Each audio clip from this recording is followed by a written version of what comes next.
Yeah. Hey, yo, what's poppin'? What's poppin'? It's your boy JINX. I'm here with TELE and we're just about to kick some real talk. This is random ass content we're doing. Me and Tele got on a live a couple weeks ago, and we discussed a couple things in the business, from music to film to talent management, a whole bunch of things. And since that conversation, we've been playing around with the idea of really sitting down and maybe just putting things in perspective for the game a little bit and offering our insight. And I'm just happy to be here. I'm glad we're doing this. My name is Zablon. Telemani. You feel me? And we are attempting a podcast. Yes, sir. Come YouTube channel. Yes, sir. By the way, hi guys. Welcome to our channel. You had to do it. Couldn't help yourself. So this is real talk. We'll chop it up with JINX and let's talk about some industry. So he's the guy that's used to this. So yeah. So no problem. Amongst the things that we've identified we wanna talk about is of course music. There's a lot of different things, challenges people are facing. There's it's a really deep conversation from licenses. Right now the DJs are beefing because live streaming, and Kekobo said whatever they said. Yeah. It's a whole different thing. Yeah. But I'd like to turn this whale into bite-sized chunks and break down the game bit by bit. Right. And one of the things I think we need to highlight is continuity in the business. It's weird in this game how if you go back to most of the rap fans in Kenya can't tell you that Jimmy Gathu was the first rapper. Yeah. They wouldn't be able to. Exactly. That history isn't there. Yeah. That history isn't passed on effectively. Yeah. And I feel like that's why we really lack when it comes to identity, because that continuity has been lacking throughout. Every generation it seems like they're starting afresh. Yeah. They're not being mentored. Know nothing about the past. Yeah. You feel me? Yeah. Yo, bro, you brought up Jimmy Gatto. I was just like, damn, like, yo, that really was the first rapper. I'm really shocked that you brought up Jimmy Gatto, because guys, there's a whole generation, like at least 2 generations of guys that don't know Yoni Bangi Mekam. Yeah, that must be the way. Mel, just tell him them to me. Yeah. Ujo? Yeah. Snack to me. Shukran. Okay. Yeah, so I was just find it, like interesting. Like you've brought up Jimmy Gathu, and like there's at least 2 generations that don't know that this guy was the guy. First rapper. Nah. I mean, there must have been a few guys. Hardstone in them. Nah, this is before Hardstone. No, but like, okay, fine. So you could say that, but like still, he's the one who's yes, he's one of the first guys that we actually ever saw make a name for himself of the entertainment. But let me get your perspective on why things are the way they are as far as continuity. Why do you think artists are not working well with the next generation? Why is there some kind of disconnect between generations in music? I don't know. It boils down to a lot of things. It's either I feel it's like a mix of either jealousy, or just not being able to understand the new culture, new wave of things that are happening. Like guys maybe can't relate. Yeah. Maybe this older artist just can't relate to this newer guys. I know that. Yeah. I feel like I feel like we're missing on a lot as when it comes to continuity, because you look at everywhere else in the world, when you build on what exists, it's always better. It's better than starting from scratch. Yeah, true. You feel me? Yeah. Like when you see Snoop Dogg do whatever he did with Doggy Style, and then you see someone like Kendrick or TDE pick up from what Death Row did and it's kind of like the same, but it's a better version of it. And even Snoop talked I about wouldn't it. It was like, necessarily say it's a better version. nah, I'd just Snoop say himself said it's relevant to the time. I wouldn't say it's better because now you know it's better how, because Death Row still had the gangster. They felt like they still needed to be gangster. It still had the street element to it. It wasn't 100% corporate. But when you look at TDE, it's a legitimate business, and without Death Row, you don't have a TDE. Yeah, that's my point. And I feel like in Kenya, man, you know, the different generations are so different, fam. Like when I look at K South, when I look at Abbas, and you know, Abbas did a good job to bring Chihuahua, and they had a good run as Abachiwa and all that. Yeah. But in the game right now, the rappers right now, who can you say is a descendant of Abbas? Like someone who studied. And I feel like we don't have that enough. We don't have that culture continuity. It's also because of structure. Yeah. Like the Kenyan music industry has no structure. So like it's like kila mtu ana try Zex. Yeah. Unaget. Yeah. So everybody has their own, I guess, just has have their own formula that they're all trying. Yeah. And nobody has followed anybody else's formula. Yeah. And I guess to get into, you know, your point about continuity, I mean, kila mtu anakuja na formula yake. Yeah. How then do you expect any sort of continuity? Yeah. And that still boils down to structure of like our music industry. I feel you.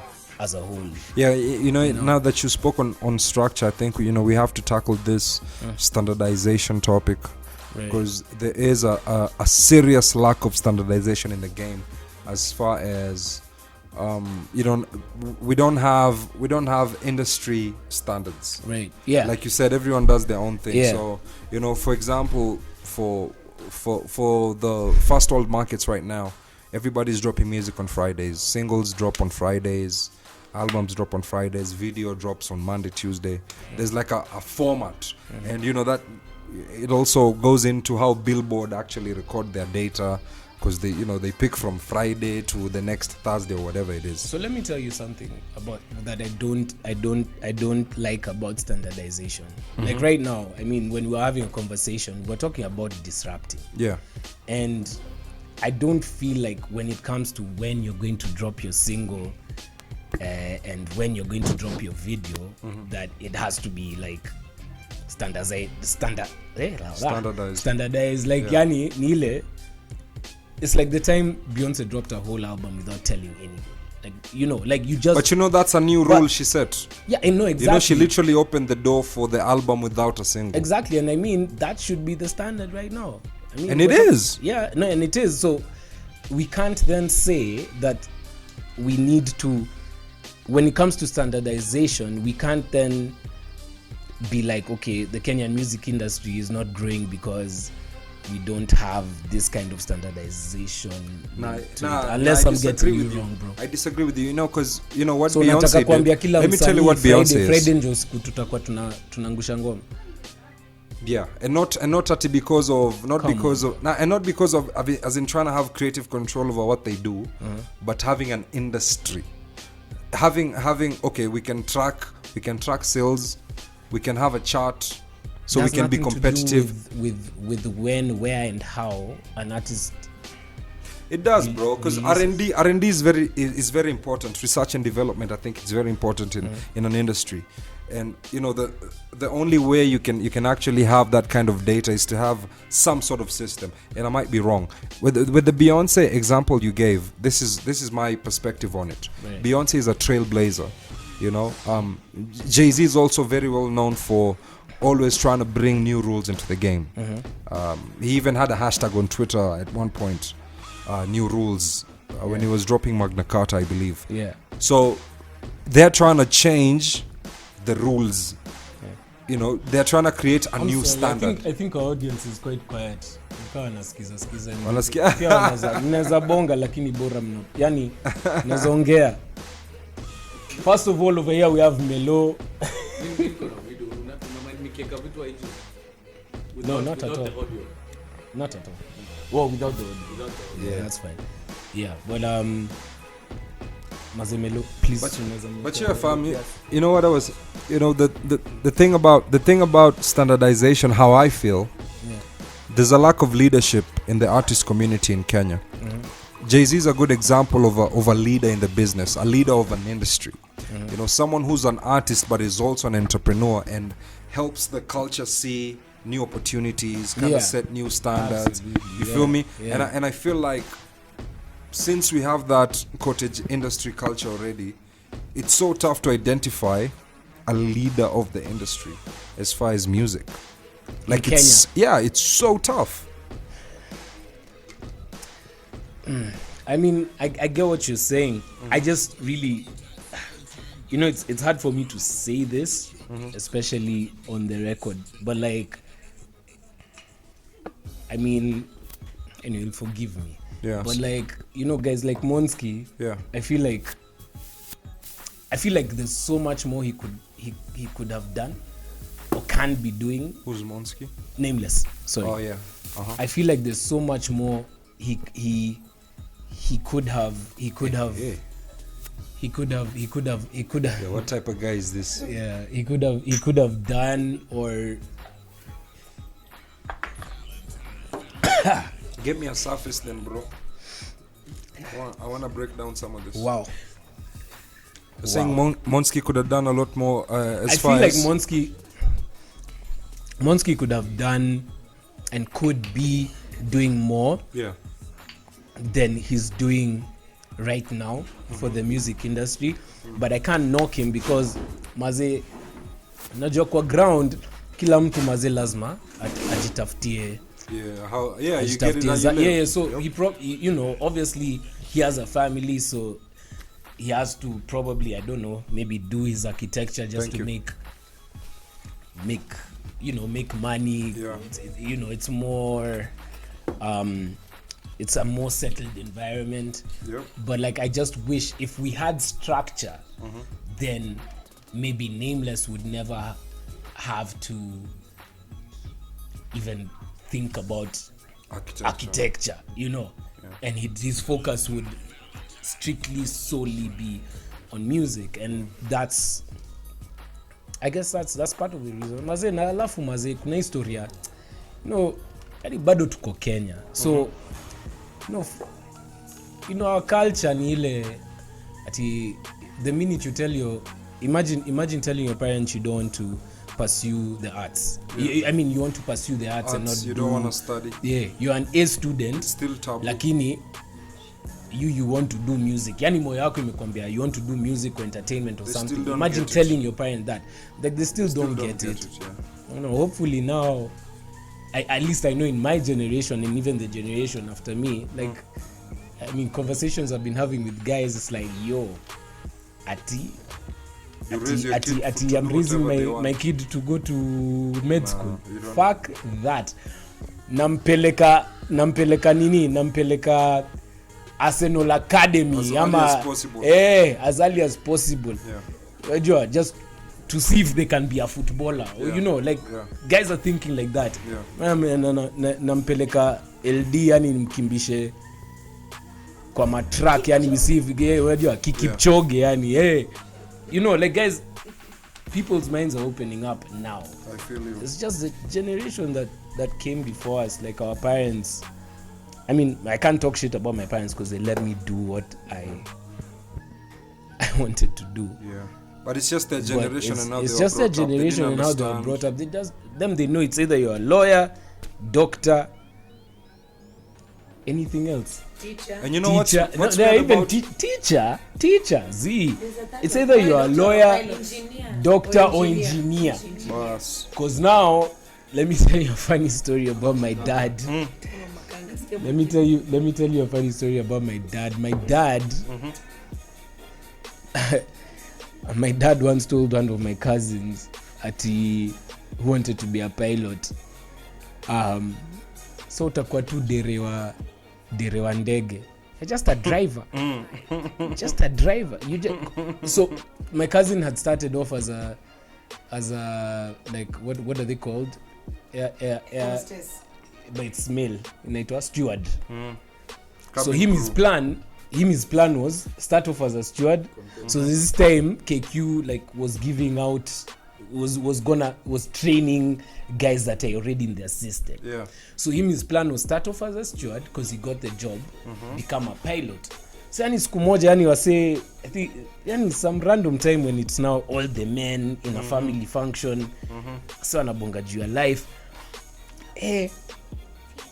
So my cousin is hapo pouring his heart out yali juu ya yali his plans yani vile amejipanga. Maze budangu akamshow, but you know, you basically just be a driver for a plane. You know, it's the same way. When you Concorde too, yani. And my cousin keeps on telling me that was the day yani, his dream was shattered. Because you know, then again in my family it's like my dad is the only one who went to uni, has a degree. His nephews, now my cousins, all look up to him like in this way of unjwa najua. I get. So now imagine that coming from my dad. And then was that breaking for him? Yeah, alafu sa hizo wazee ajali. Alafu asema, "Wait, it's like right now. Fine. Now I won't say names." But it's like say when he's steward. So basically when imbochwa ndege. Jesus. So nataka kuwa dere. Yani yo, the way he put it, I can't even explain it to you properly so you can get the emotion. Yeah. But that broke him. I feel you. I don't even know how we got to this part. No, we were talking about the structural integrity of the business and how yeah. there's a lack of structure, so to speak. And you know, like I think it's important to understand how a music industry actually functions from a label to a publisher to, you know, even with these CMOs. You know, recently Kwanzaa I saw something with Kekobo, I think, put out that DJs should pay a license of 200k a year. You know, like that's literally what they do. They pit DJs and artists against each other in this market. Yeah. Cause bro, imagine, let's be as raw as possible. Oh, okay. No, but I'm just saying, like, let's be as raw as possible. We'll figure it out as we. Okay. So, yeah. So I'm just saying, man, like with the Kekobo thing, you know, it's just weird how they usually try to pit DJs and artists against each other. Yeah. First of all. Yeah. And also people, you know, buy into that fight because they don't really understand how this thing works. Yeah. Because I saw, you know, I've been seeing in certain forums how DJs and artists are going back and forth. I don't have to play Kenyan music, Junini. But you know, like, literally, if you're whitelisted by a content owner, you're good. Because Facebook, Instagram, they already have agreements with Capasso, who's handling digital licensing for you know, music streaming. I don't understand what Kekobo are trying to say anyway, because they can't shut down a stream. You know, they don't have the mandate to shut down your stream. They're mad at Lipa 200k a year. Do you think 200k need? Are you mad? Guys, like, also need to understand that structure.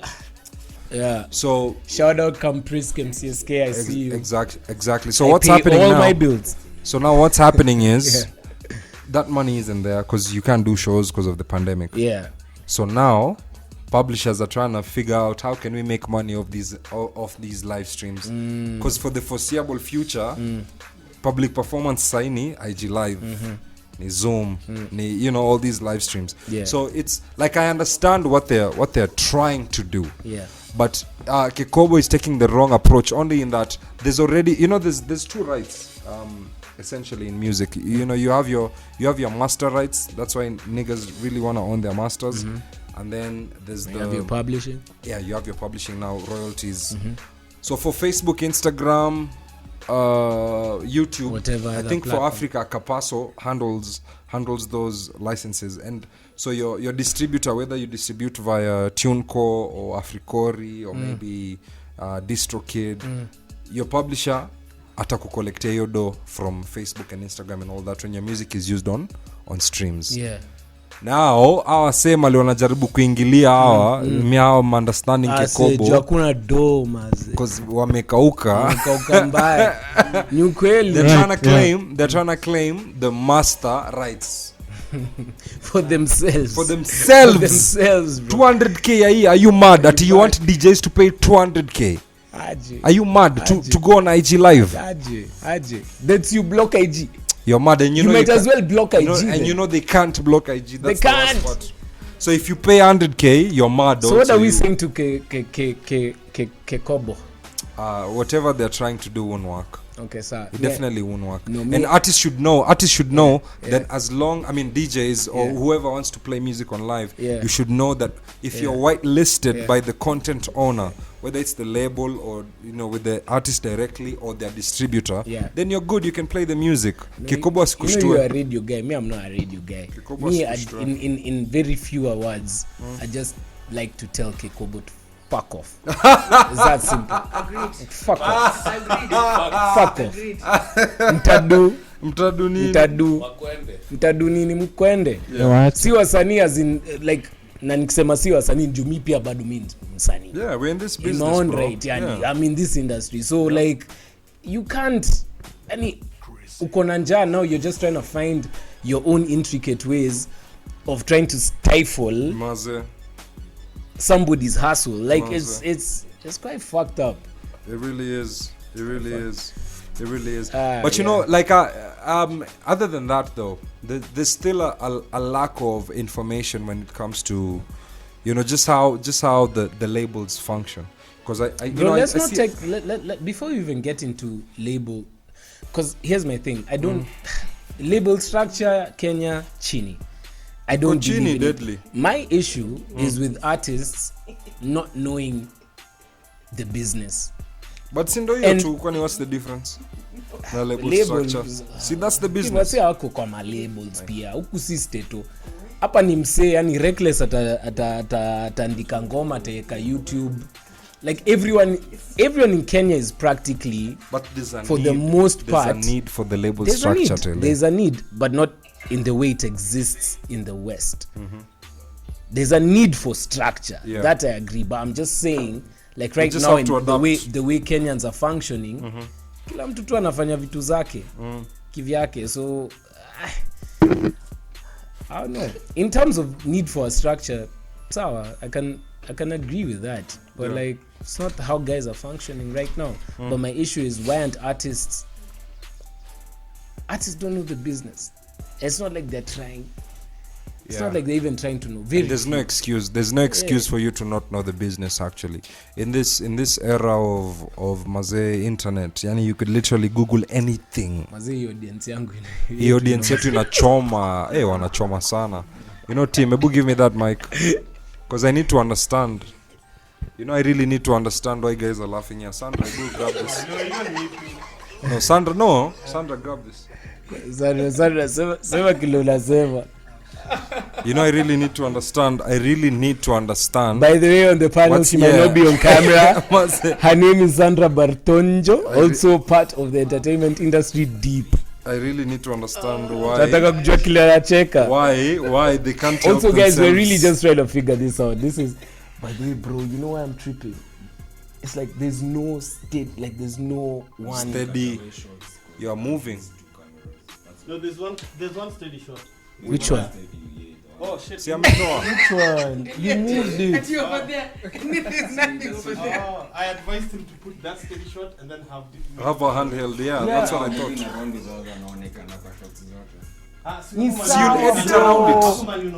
You'll edit because I'm wondering, because like you're stopping when me and him are talking about something deep.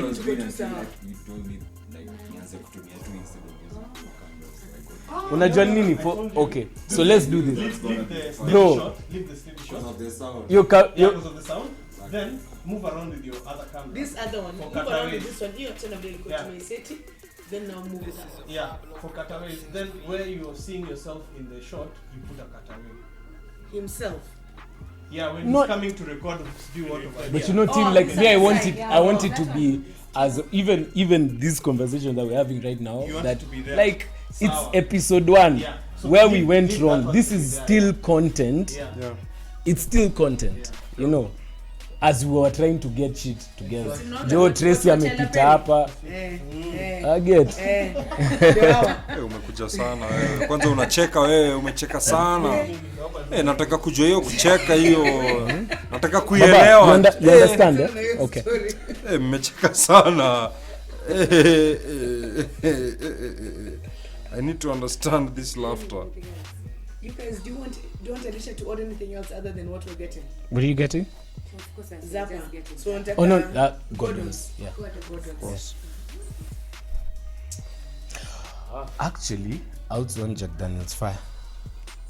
Where I like that one. You made me drink it that day. The yam one. Ile siku ya conscious vile alikuwa kuja rehearsal. But no, can you just get one thing straight? Wona lala. The person you have called is not reachable. Even if that's a statement, you're asking me a question. I'm asking you a question. I think so, yeah. Kutaenda hivyo. See what tunaenda tu kuchoma. Okay, sawa basi. Is the moral Then hata just timu umeingia mix. But it's even in Jack Daniel's fire. sorry? Jack Daniel's Fire na Gordon's. Jack Daniel's fan kusema nini tena? It's a type It's a- of it's a Jack Daniel's. delicious. It's yam. It's a Jack Daniel's. It's a But strain of Jack Daniel's. Fire. Hey, no, inaitwa Fire though. I got you. Yeah. I've just never seen it. You have. What were Islands? No, you have. We've chapered it with you at Milan. Kweli? Yes. Maybe ulikuwa umelewa already. Jack Daniel's fire. Jack Daniel's Fire. Jack Daniel's can you see? Maze Mel. Yo, wait, is the audio we're recording? Video iko sawa? Audio. Oh, ngoja. Are we recording? Wait, let me yo. Listen guys, listen. No, because you see, bro, The at thing the end of that's the day, happening- this is gonna. That's recording. This is for the podcast. Yeah. Tele, let me tell you now what's crazy. Yeah. You see our audience here, Sandra, Yeah. Mel. We're dealing with mad people, like no, literally. absolutely. No, I'm literally, very you know, aware. yeah, because Very aware. and I'm saying this, yani, worrying about them, because you know I feel like I might need to get them some help, because honestly, whatever is going on does not make any sense whatsoever. So try the best you can That is your man. to make sense out of this madness. Jinx anaongea vibaya juu jana aligonga ukuta. Niligonga ukuta kweli. Wait. Ukuta kweli. Before No, but then now I'm seeing how this shit actually ends up getting to 2 hours. Now I'm seeing. Episode 1 though. Mic on your mouth because I can't hear you if the mic is on. Okay, You can't hear what you man said. just said that we need quickie man. Whoa. Quickie, man. yeah, I'm just saying. You kumbuka the guy who posted that video of party when I went to my girlfriend. Speak on the mic, please. Speak on the mic, bro. Yeah. When I got to my Now you good. girlfriend's house, What happened? when I got to my girlfriend's house, I knocked the door, then her little sister opened the door, and I was like, oh, "Hey, baby girl, how you doing?" I was like, "I'm fine." I'm like, "Where's my babe?" "Oh, your baby is in the bedroom with another man." "What the fuck are you talking about?" So I pushed her. I know she yanked her head beside the wall, but I didn't give a fuck. When I got to the door, all I heard was wah, wah, wah, wah, wah, wah. Johnny, where is Simba? You have diverted. Conversation diverted.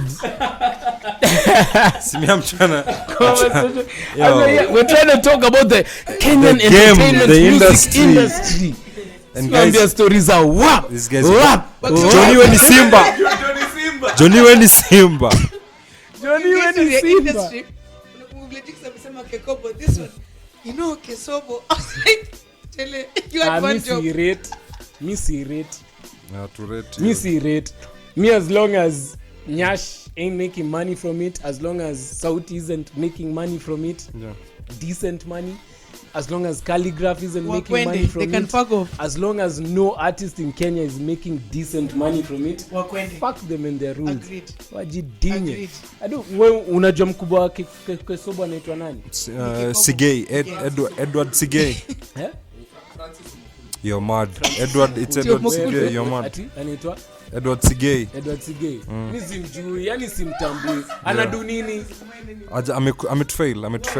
Maze. He's failed us you know, at for least such a long time. Huko, even though Ezekiel Mtua yani pia anaban vitu wenye Pia name anaweza you enda. know, Ezekiel is also another guy. but like at least Actually, you basi see- sujwa Ezekiel yule msi ataku. You know, like what are these other The guys devil, doing? you It's know. like, it's like they're just in posts that they don't even know how to Then if you handle. read the back Yeah. of this thing, that whole Yeah, that's the sectorial- that's the thing. I'd rather have a team. Kile Google ilikuwa kitu 300. Actually, all day, every day, I'd rather have a team That short speech in a really cake, is in a nonsense. cake. Mmesema inaitwa Kekobo. Yeah.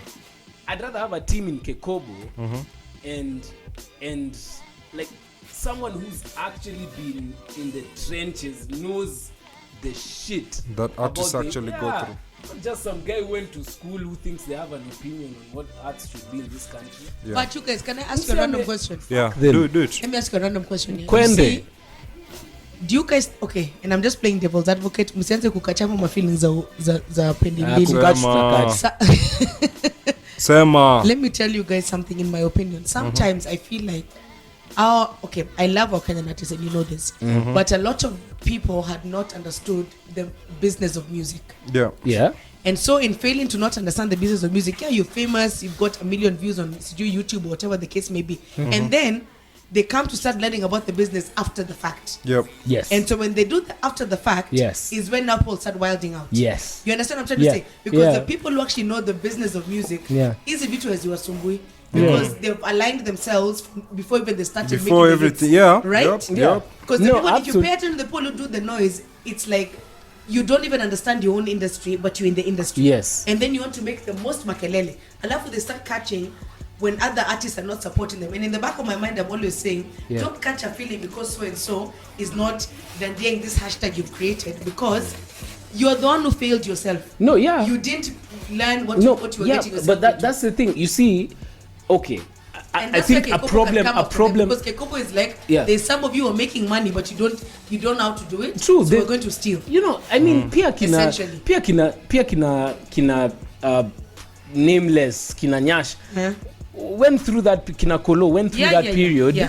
where they were doing this out of their passion. Their passion. They didn't understand the Yes. business Yes. behind it. Yes. Right now, they are thriving. So now the problem that people that come into music make is that you're not looking at it as a business to begin with. Exactly. And yet it is truly A business. Yeah, that's exactly what it Get? is. So Yeah. you need to understand, okay, fine, I'm talented, I think I can sing, and this is what I want to pursue. Yeah. So hii biashara wangeenda do job aje. Yeah. It's not just about Ati making a making song banger. or getting your song on Making a radio. banger, making a banger ni rahisi. You need to learn the We can business. make a banger right Don't- now. You wanna and make a that's banger? why- that's why like I have a hard time when I look at like the Stato model Yeah. and all these artists that keep on complaining about how their labels shafted them. Yeah. For me, it's like, but bro, The business didn't make sense. Sign your contract, Ulisign your contract, mazi. it's like you didn't Ukuisoma, read it. Yeah. uko naelewa, Yeah. ilikuwa biz. Yeah. And at the end of the day, the labels are there to make money. They're not fucking Mother Teresa. Exactly. Yep. See, they're there to make money. So you should have negotiated. Yeah. When they You were were just making money, excited. yeah. You were just excited. Us That, You job wanted the inside advance. Universal. Okay.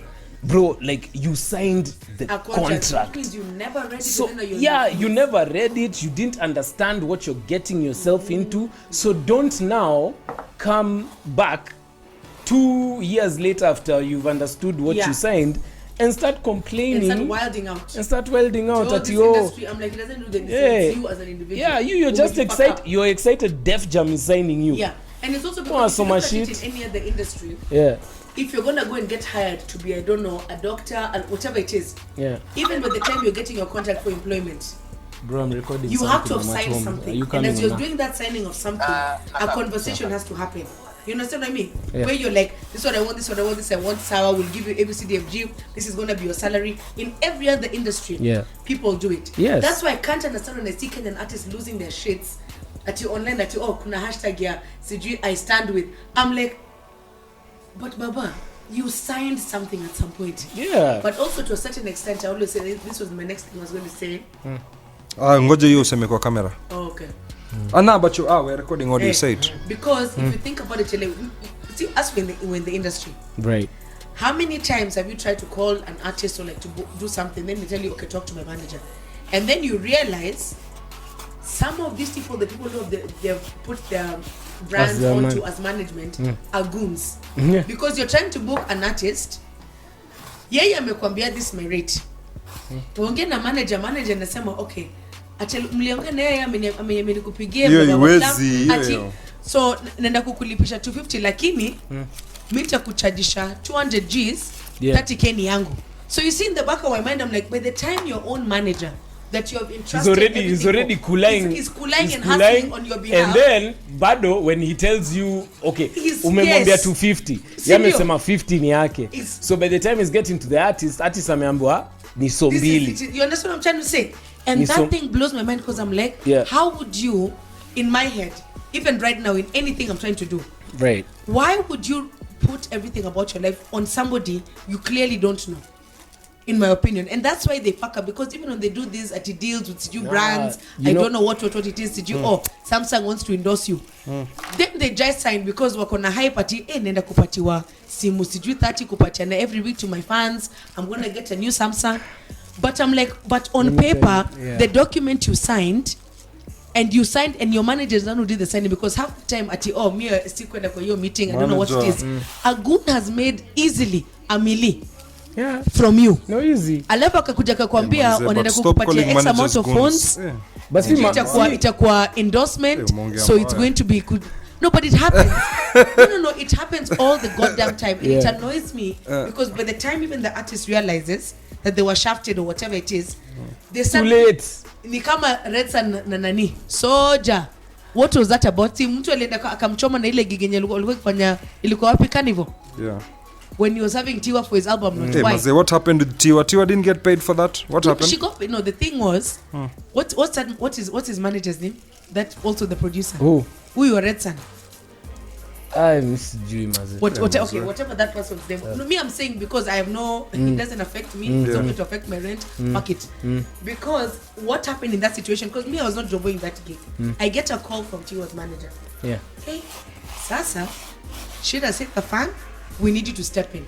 I'm like, step in for what? But the booking of the hotel was a fuck this up. And this and that. The cars was supposed to have was a fuck up. But they watch on my sign contract. Agun received the tombs to make all these things happen. He helped with the tombs. Who the hell does that? Okay, got you. But like, even that's what I'm saying. To a certain extent, management, what people think managers are in this country. No, guys don't understand the concept of a manager. Yes, this is supposed to be the person who has your back. No, hold up. Yeah, no. Me, I can speak for this man's. Me, for Tim. Oh, for Tim. I can speak for Tim. Like I've seen Tim. Bro. Tim managed STS. Yes. Still does. Yes. Still does. Yes. And it's almost a decade.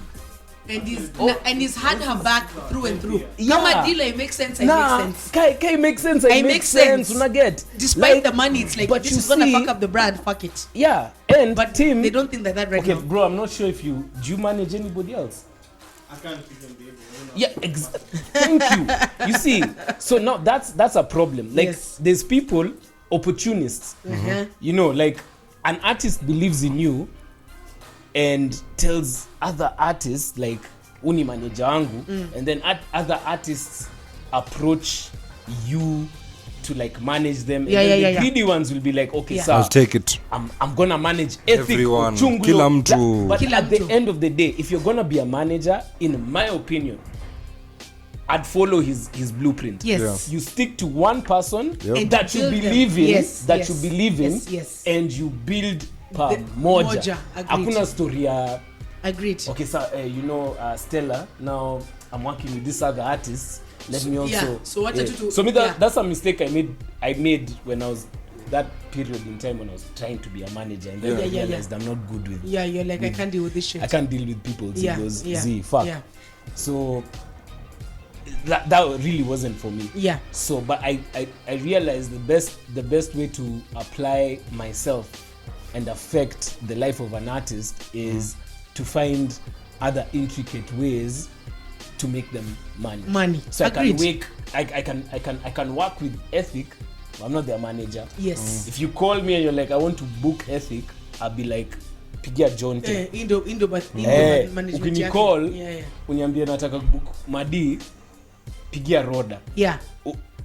I'd rather that. Lakini if it's like, okay, sir, there's an opportunity to do business. over here to do Yeah. Then you can engage.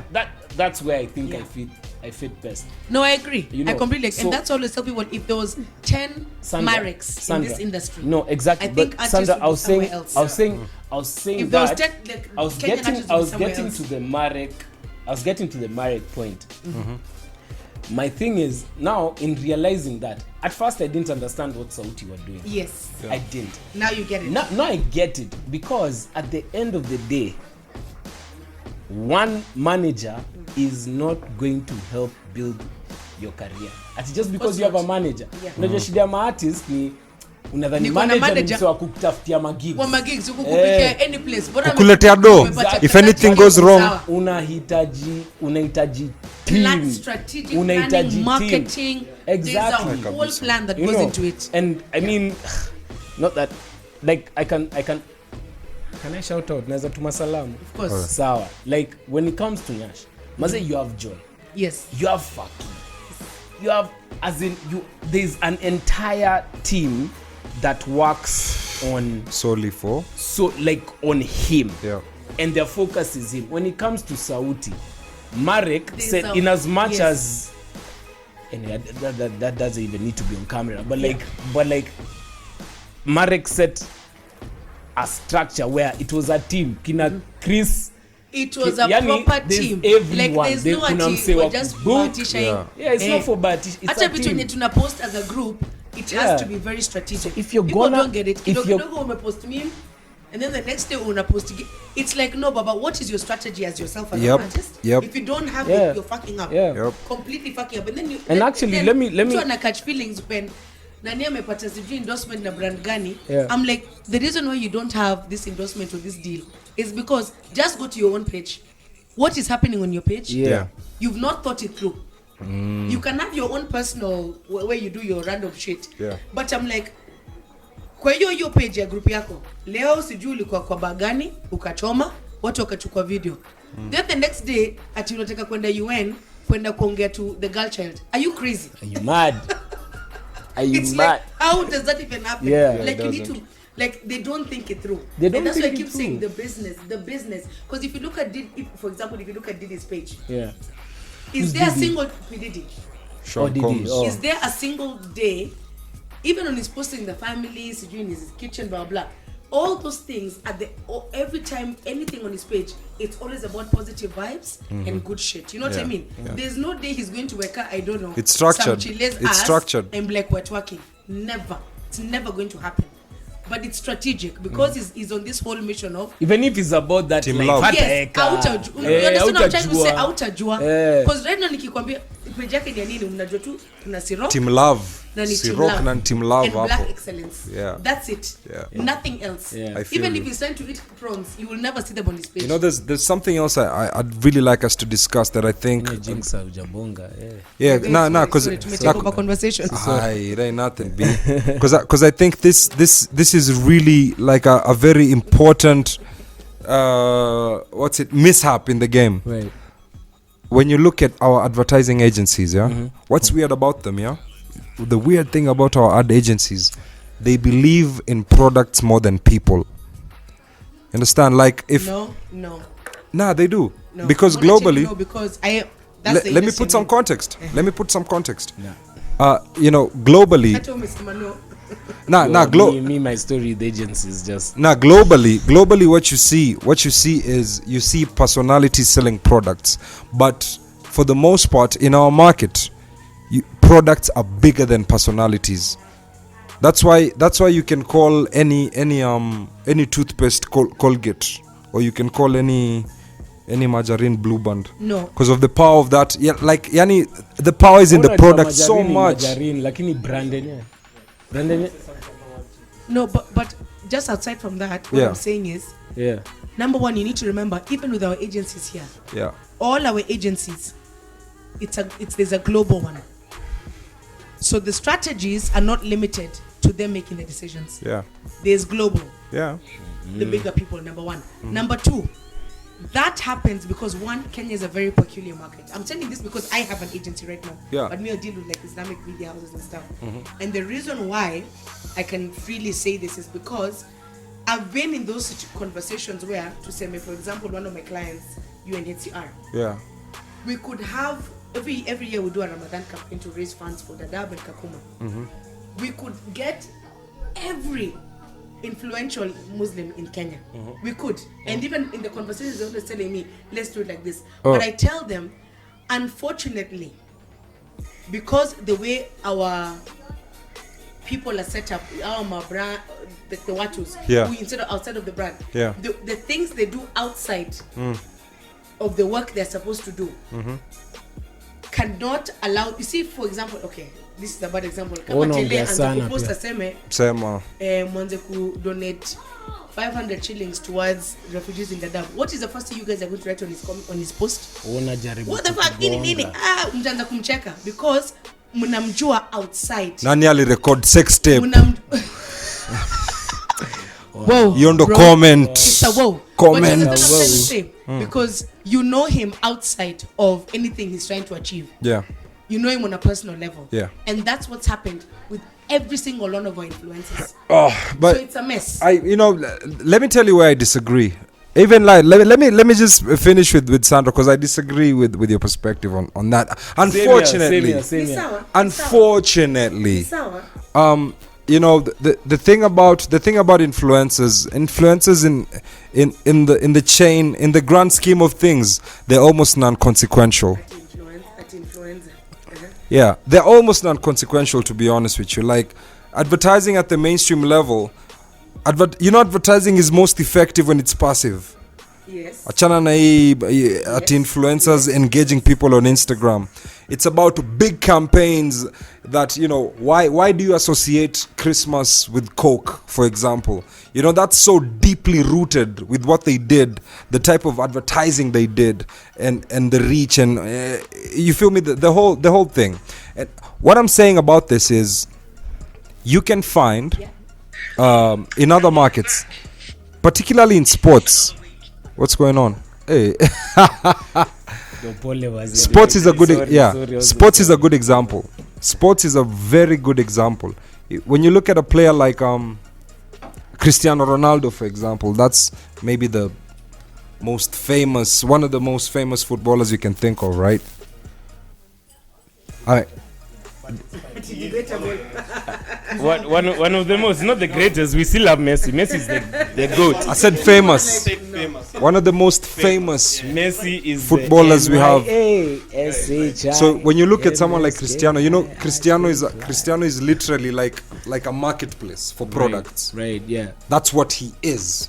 Yeah. Now, the difference when you look at our market, these, you know, celebrities, superstars, or whatever the case may be, these guys are conduits for these brands. Like they are it's not the same relationship. Oh yeah, for sure. 2020 is so different, bro. Yeah, just hold up. Let's listen to the drunkard in the room. Yeah. Kwanza nataka kutuma salamu. Mel guitar. Anyway, so like seriously, to chime in on what you're talking about, influencers in Kenya. Yes. First and foremost, let me say this with my chest. People can quote me later. I actually think it's a scam because influencers do not bring in direct sales as people perceive. They're billboards, bro. They're just billboards. Basically, it's they're not even billboards. The white elephants, they're selling air. Because at the end of the day, sheesh. Let me ask you all. Everybody, I did not expect this from Mr. Mel Guitar today, because you're speaking actual facts, Maze. Makofi kwake. No, bro. Saying this shit without chest. Yeah. Like, yo, let me ask you, like, in real sense. Yeah. When was the last time, like, even let's leave influences aside. Yes. You were watching the movie and you felt some type of way, like, yo, I'm gonna cop that shit. because Nani said. Exactly. Yeah. Nah. Anyway, Because back to the Kimanzi- important aspect of it Osamotero is- said. Exactly. Back to the aspect of it is, at the end of the day, we all do shit because of how does it serve you? What purpose does it bring for you? How does it help you? As in, ikitu nakusotaje. That is how Kenyans consume shit. Yeah. That's how Kenyans buy shit. Yeah. So at the end of the day, unasema hapa, Yeah. unalipa mtu 100 and sijui what to go up Yeah. to influence shit. That's some bullshit. It's not influencing. Companies actually it have might money just- to fucking waste. Because that shit can't be quantified. I think you know what I was thinking, just to maybe try and put it in perspective, right? So I'm also I double as an event promoter, right?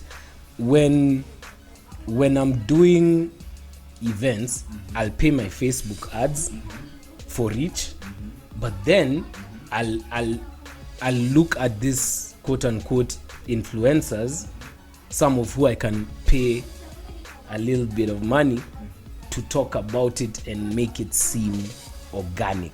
So it's not direct selling. You get? So that's the only reason I'll go look for the guy that is charismatic on Twitter.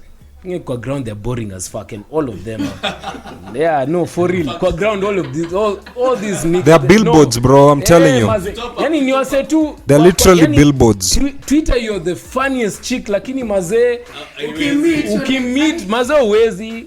Body was the same. We'll have naongea sana but unani get. Yeah. Hey, you know he had to catch himself. Yeah, Now Tele is mad. He caught himself.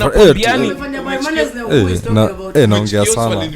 Sasa ni boring kwa ground. Fuck. Yo, you know, for me it's who? It's Michael Jordan. I literally just watched The Last Dance, and that's what I'm saying. This Are you about to hit on MJ? No, I'm saying the last person to convert me. Yani after watching something, or like when I was watching The Last Dance, Jordan moved me, inspired me so much. I had to bring the Space Jams out. I had to do it. I hope he didn't Yo, no. Jose Man is mad. And this is a mad guy. Anyway, Mad guy. This nigga actually. You know you can't even let me finish what I'm saying. No, hold on. Let me tell you something about Jinx. Jinx actually wears his Space Jams. Mi zangu nimeonyesha wase hapa. I do not wear those motherfucker. If I could frame them, I would. These motherfuckers is here going to toy market with his fucking Space Jams. Oh fuck, bro. Hey, Have some respect, bro. Hey. Maze. Masmokies kwa hapo katika COVID amebe. Number 45, bro. Jeez. Space Jams 45. Oh my god. Point is, Tumeenda sideways. Alright, so like to cut a long story short is I feel like the only thing that influencers can sell successfully in this Kenya is an event. Ile unaona sijui who is going Yeah. see, that's what people say. umechikitele Nah, tele facts. anaenda sijui kikao but hey wait tunaenda No bro, Nenda wacha nipatie cheat code. Melo, you're not lying. Me, in as much as I can't stand any of these motherfucking people you consider influencers, when I'm doing an event, I fucking need They're them. all your friends. I fucking need them. Kuna yenye mi ulipa na kuna yenye wana hold yani. Una get? You're absolutely right. That's I don't get why is okay fine. Why is Safaricom using some of this? Safaricom will sell either way. Either way they'll sell. Exactly. Ama it's maybe okay. I get maybe like it's a new product. I wish like influencers would start pushing it's actually condoms and like safe sex, but we're all producers, bro. That's your shit up. What was it? Chukua selfie. Yeah. That was the biggest Scam. Because I was Mad. like, Wote at ni watu wa first, frere. music video, Frere. watu wamelipwa. Yeah. Mlienda mkashoot music video Mombasa. And then the whole of Kenya was like, okay, so Start again. No. the biggest scam in the 254 was that Chukwa selfie bloody campaign. I think scam is a bit. Is a No, bit I'm saying a harsh. scam. Let me tell you, I'm saying a scam because Oh, you Levi. sold, you paid this because people were paid an offensive amount of money today. Offensive amount. That is yes. good for Tell them. No. But what I'm saying is, I have now been- from the backside of it, as the person who is the owner of Chukwa selfie, Yeah. tumelipa why some offensive amounts of money. Menda meshoot video ni nini sawa. Ikarelisiwa. Kenyans akinalisha hapa na kipeli. Hii simu gani wana promote ni simu ya Samsung? No one knew shit. No one knew shit. shit. Nobody could understand what this thing was about. No, Anyway, alafu it's not like these brands alafu billboards zikatokezea. Sijui kuna nani billboard kuna nani. All of us are like, no, but still, what the fuck is this campaign about? No, this for is real. sijui 6, 5, 7 months later. We are still blank. Yeah. And then you're hearing on a group of creatives, ati, you know, there's a strategy because this is about self-testing. Strategy nini? Self-testing. No, we don't even have the product My yet, God. maze. Ati it's for Hadi leo. self-testing. I was like, Ama wajaribu una self-test nini? kuichangiwe Ati, COVID una COVID self-test. nini? Sijui, COVID you're test. supposed to be doing testing in your houses for AIDS. I was like, but even the people who came up with this statement of Chukwa selfie, I was like, they lied to the client. Walidanganya client ile ya Indo the best hashtag in Kenya. Because in my mind I was like, why would they think No. I need that to say statement something. makes- I need to say something. Here's my reason. Here's why Scam. It was a scam. I still say using the word scam is a bit harsh. No, I'm using it because for a reason. no, because listen, Client they had no nothing. But client is the one who put out the. ulijitest So because that's why I'm they saying went you to can't somebody to say no. strategize. Hold Need up, my IP hold too. up, hold up, Who am I by P2? hold up, hold up. Hold up. See, I'm a vibe. Wow. No. All I'm saying is, wait, is your issue with the guy, with the owner of the brand Chukwa selfie or the agency? No, I love the fact that the artist got paid. Okay. My issue is, my issue is me. I'm so happy that those artists were paid the millions of. I'm like, I love it because it was a lesson to the respective agencies. Right. But from the agency side, Right. when I think about having to deliver for a client, Right. it really annoys me because I was like, that client achieved nothing. Yeah. Nothing. Yeah. Because did you ever go and buy that thing? Do you even know where to buy it from? I don't even know how it looks. Do you understand what I'm trying to say? Yeah. So literally somebody sat down with their product, Yeah. invested all these tunes Yeah. as to be played. That's fucked up.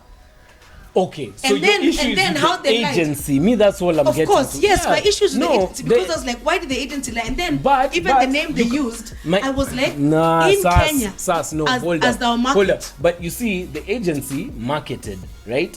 The owner of the product never, okay, in as far as I'm concerned, the product was just never available. Their messaging was not on the point. messaging was fucked up. Messaging like That's why and Kenyans even thought But we it was got a all about Nyashinsky. phone. We got a Nyashinsky verse. yeah. That's why Kenyans thought it guys, was about the us- sad us- thing, us the phone. sad thing about Chukwa selfie is, it's not memorable. It didn't have levity. Hi. You guys didn't understand. Me, I got a whatever the Nyashinsky fuck verse. I don't know what you're pushing talking across. about, bro. I feel you. I got a I have a Nyashinsky question verse. for you all, bro. Yeah. Wacha niwapeleke sisi niwahenga hapa Wahenga kweli. tukiwa toi. Unataka Ile advert. kutuchana na Advert gani? Ukifreak bila socks?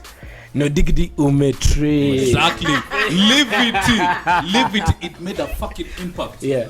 Chukwa selfie Umetrip. is gone. Ni kama ngoma ya nyambane azini Right. bomb. No ngoma ya Shots. nyambani iko nini? Nasikia hizo shots. Hey. moving on swiftly. Mbaya, mbaya. Well, mazee, this Back to the fact, Bro, you as in really it doesn't have a have hard time levity. editing this shit. I really. But it's fun. But you understand what I'm trying. But you guys understand why I use that as an example. Yeah, no. Because that was Yeah. me. I remember sitting and I was like, what in actual fuckery are we watching right now? And that's why this whole country was even- convinced they were promoting a phone. and you know, even more to that, more than the music, when I looked at the briefs for advertising, you know what the reads they were sending into the radio stations. You were like, what? It was Bro, actually, no, fuck, it was rejected. You know, Chukwa Selfie sponsored Conscience. Yes. Yeah. And we still did not know Yes. what the fuck it's Yes. about. That's what I'm saying. Yeah. You know, Actually, the media houses rejected the what? Yeah, I mean, The agency. Really? yeah. It didn't make Why? sense. It was rejected because you know what basically they were saying is Yeah. they were promoting having sex raw. They were like, Like smash Get and the- then do a test. get the test, but the messaging was yeah. now you can fuck raw. That was Now the you can message. fuck Because raw, now but you're- now because because now now you're negative. next day you can go and check if you're But positive. No, because you can So check tested, before. You can found out you're check right negative, now you before. can smash. But the messaging was you can actually fuck raw. So Please now now when, you're like, By the when way, the ethic board, when the Chile media Jinx council looked at call out it, this agency. No, Go agency. I'm saying- Chele, What nitakutumia hiyo agency script, was this? nitakutumia hiyo the script. media council, Everyone was the like, media what? council looked at the script. They Yeah. rejected it, and Yeah. the money was already spent. Everyone had took money. Yeah. Every fucking media station had taken the money already. Yeah. And the messaging was like, Nonsense. fuck. Yeah. So now after the song dropped, the campaign couldn't continue. You feel me? So Nairobi. Nairobi. so the campaign literally had to halt. You feel Yeah. me? Yeah. And then after some time, they tried to salvage the thing, but they just they could never Walikuwa recover. shachoma. It was a And this is blunder. why I was They- saying- they Yeah. couldn't recover. This is why I keep saying Yeah. the agency really made me, and I love the fact this was the first time I saw Kenyan artists from Milipwe what they deserve. You know me, I have on Because good even I feel like authority. to a You know, I certain know the extent, agency. I know, was like, you know, Sas. You know some of the people who are paying these artists. I you think know, I you know. them. Is it? Of course I know. Is their office somewhere in Kile hapo before you turn into bomb? Ah, we kwanza wewe umeenda sana sikia, lakini you know me, I have good authority. za The Chele guys, za kuchoma za ovyo. you know, the guys literally walikuwa wanaambia artists. You know, Kenyan artists are funny because they would come into that office and quote G 200 Gs, 300 Gs. Literally, this guy was telling me he had to talk to them aside like, nigga, there's money here. Yeah.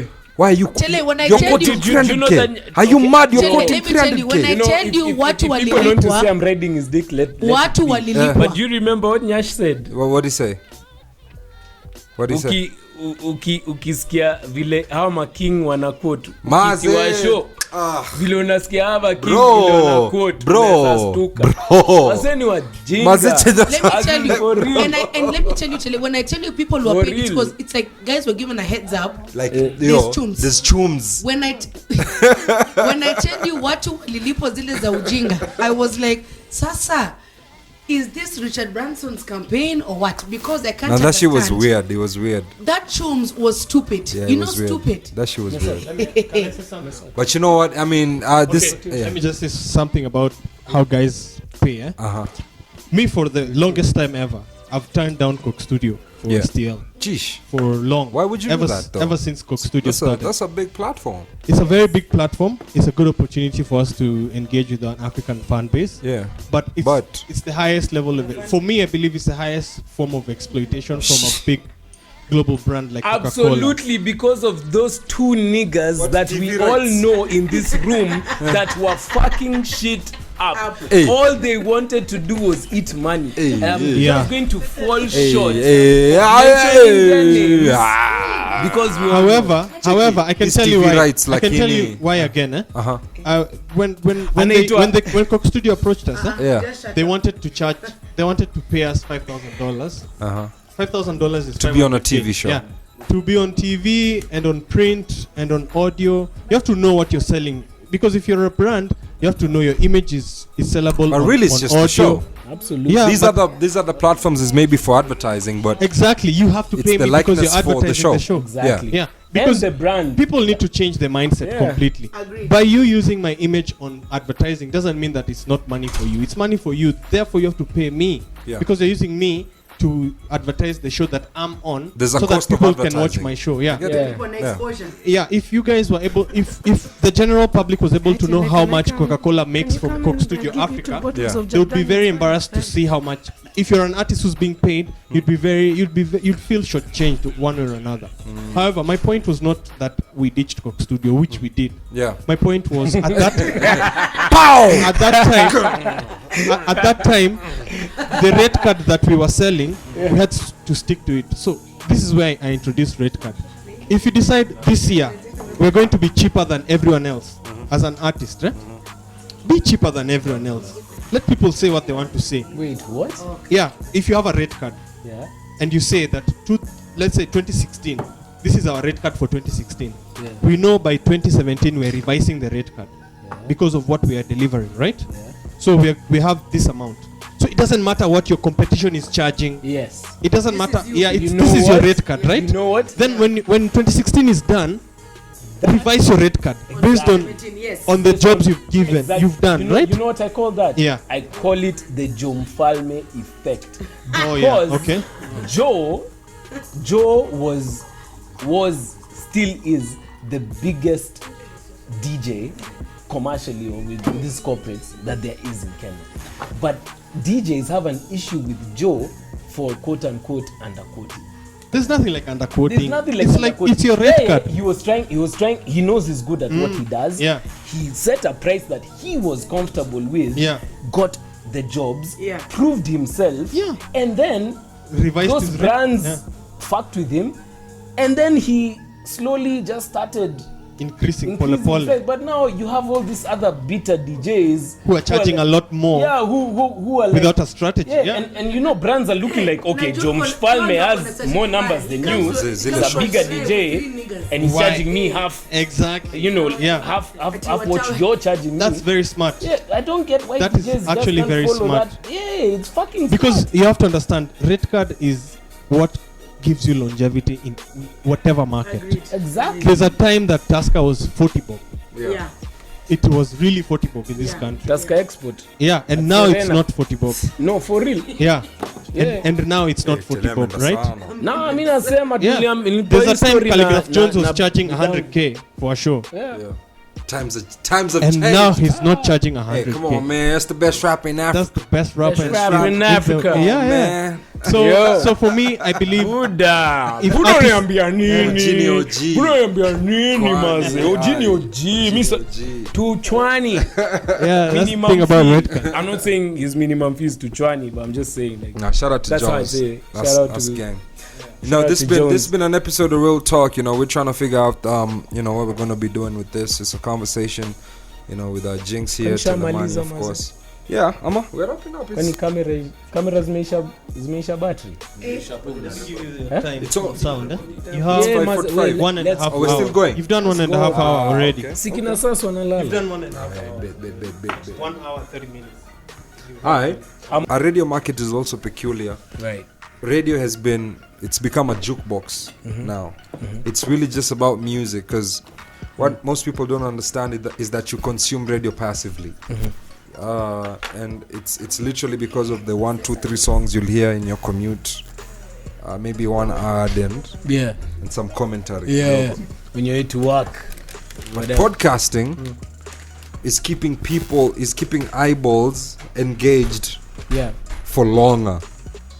Yes. And still advertising in the traditional Sense. media, Yeah. in radio and TV and all that, is significantly higher to podcasting, at least in this market. Right. And I just don't get it. Like the eyeballs that I have on YouTube are far much more valuable than some asterisk number that Geopol puts together for radio or TV. Yeah. Like you can literally see the numbers on YouTube. We can set up a CPM. My cost per meal is $50. Yeah. I have 100,000 views.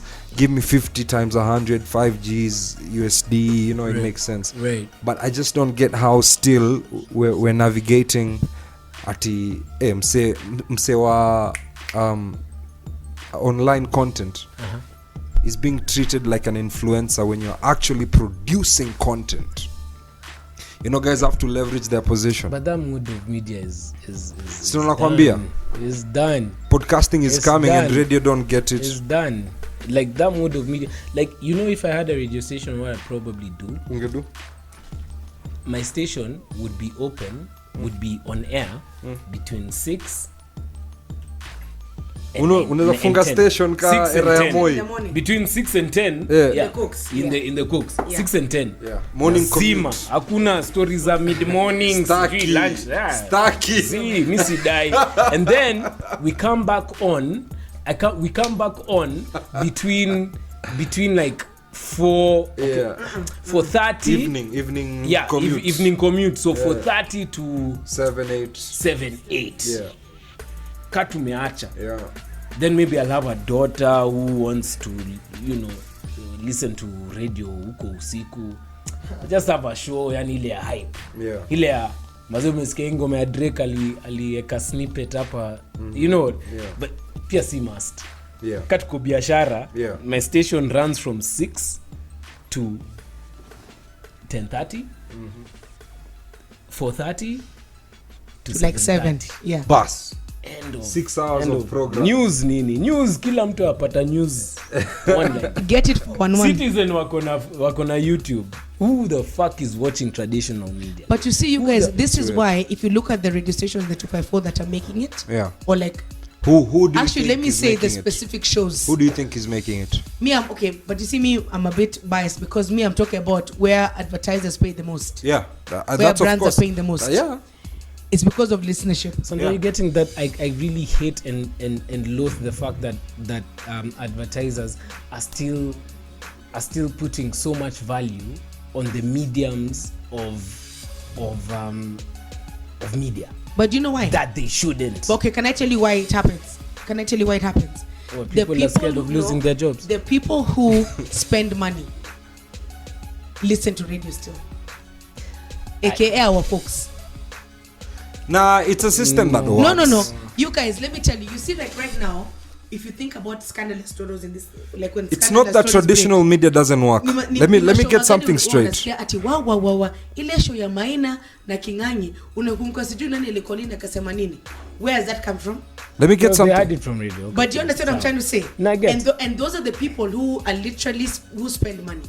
What makes you think that? So that no, because what we do is we break it down. We say, okay, you live in your, I don't know, maybe let's say you're 36 going upwards, uko na gari, uko na apartment sijui Kileleshwa, Kilimani, hizi Malavington na Kinatele aka.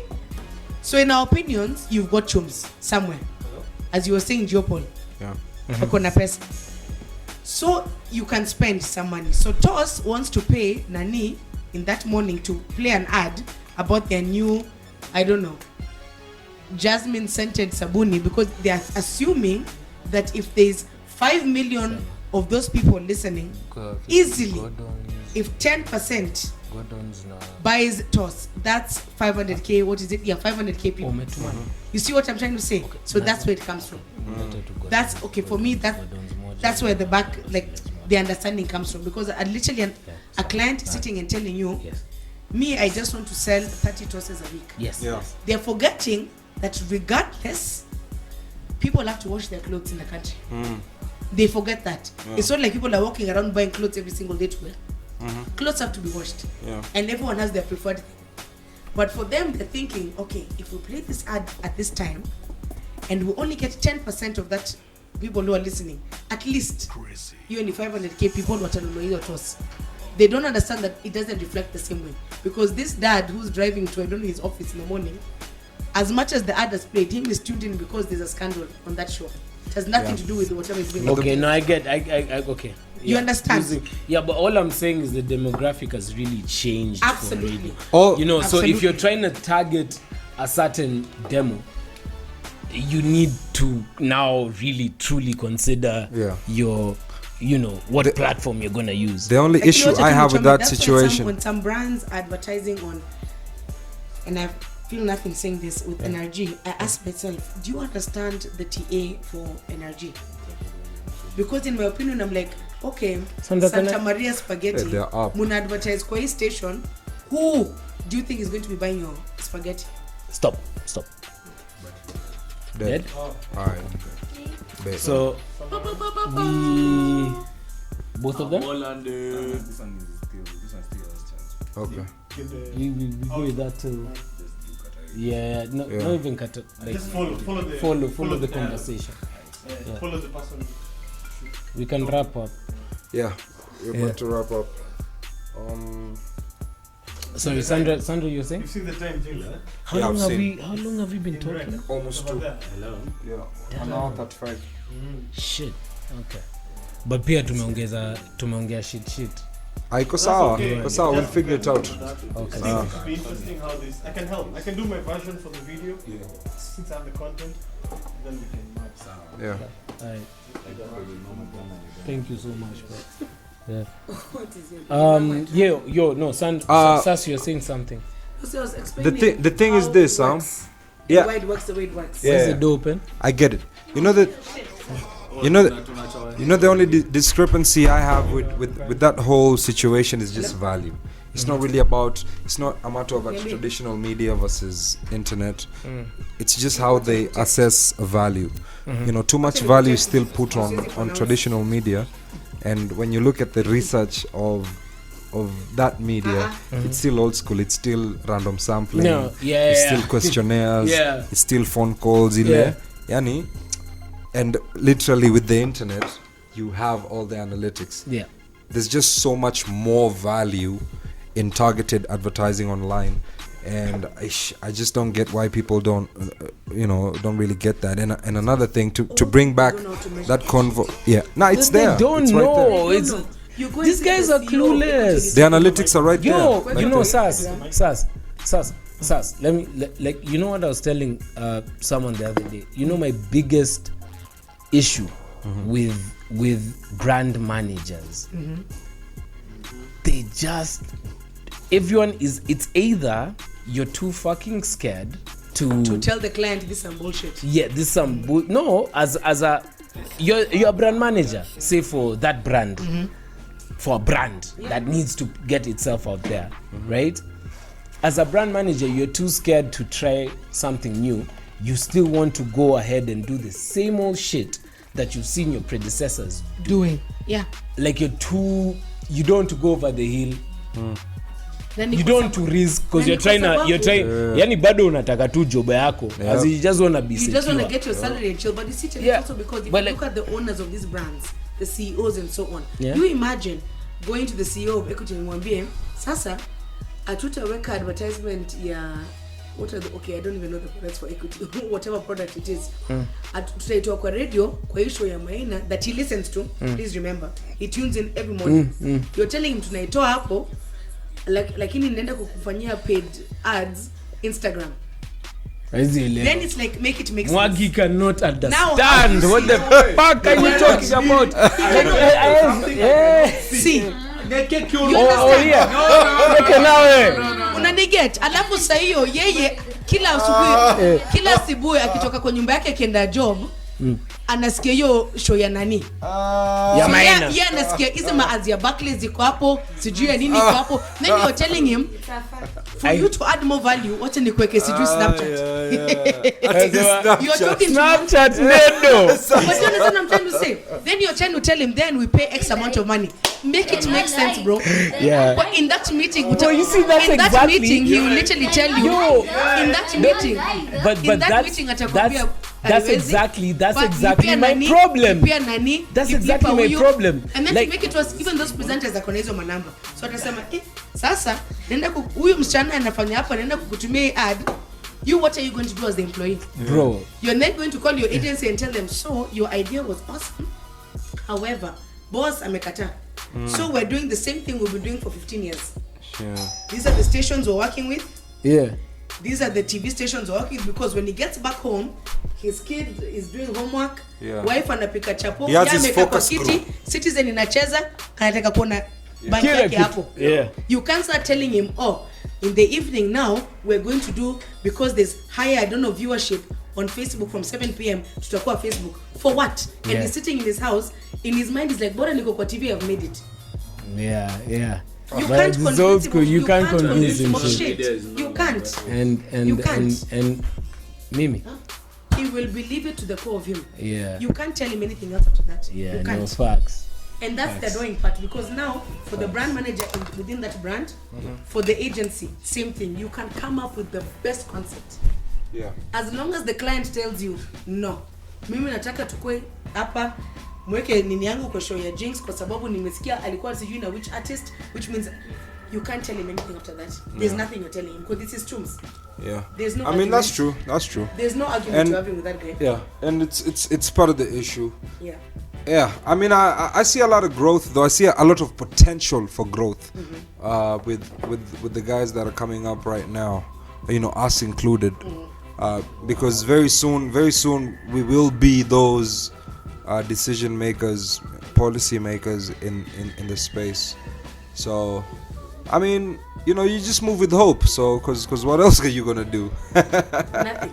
There's nothing. Yeah, but yeah, this is real talk. We're gonna be having this as frequently as possible. We're just trying to figure it out. This first one, you know, shout out to everyone in here.